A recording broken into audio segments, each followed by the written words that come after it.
Diringkaskan cerita, Khadijah radhiyallahu anha telah menghantar seorang wanita bernama Nafisah binti Munyah. Kisahnya bermula iaitu di Mekah ada seorang wanita kaya yang juga peniaga yang bernama Khadijah. Jadi beliau ini ialah hartanya, mempunyai harta yang banyak. Beliau sering hantar orang untuk pergi berniaga ke Syam. Jadi satu ketika beliau telah menghantar harta perniagaannya untuk pergi diniagakan di Syam, dan ketika itu beliau telah menghantar seorang hamba yang bernama Maisarah untuk pergi berniaga ke Syam.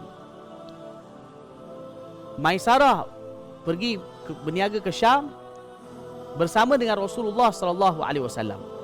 Iaitu Khadijah juga telah menawarkan kepada Rasulullah sallallahu alaihi wasallam supaya pergi membawa harta perniagaannya ditemani Maisarah untuk pergi berniaga ke Syam.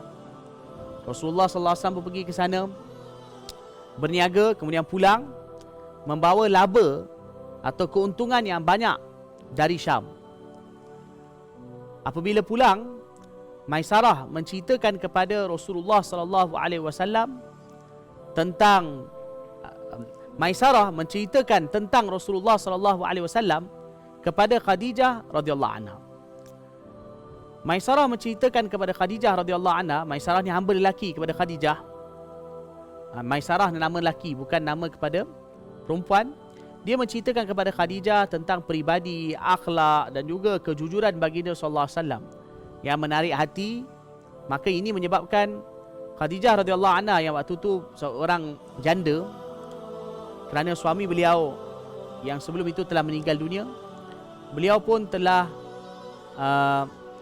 berminat untuk berkahwin dengan Rasulullah sallallahu alaihi wasallam.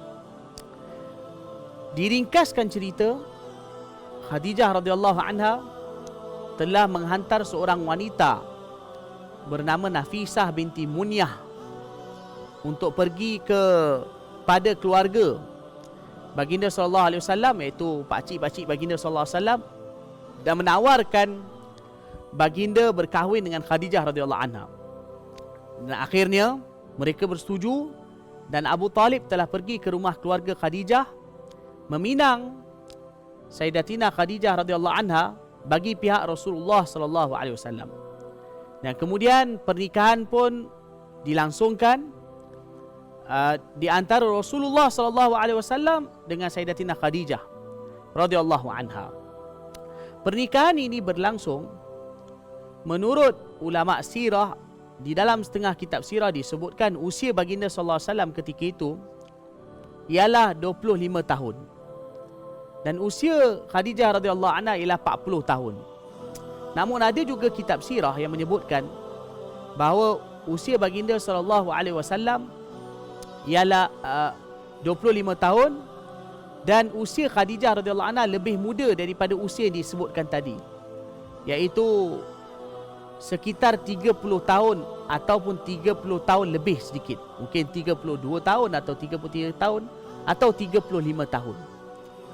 Tapi ada juga kitab sirah menyebutkan 40 tahun. Namun sebahagian kitab sirah lain menyebutkan usia beliau lebih muda daripada itu, sekitar 28 tahun atau 30 tahun atau 35 tahun.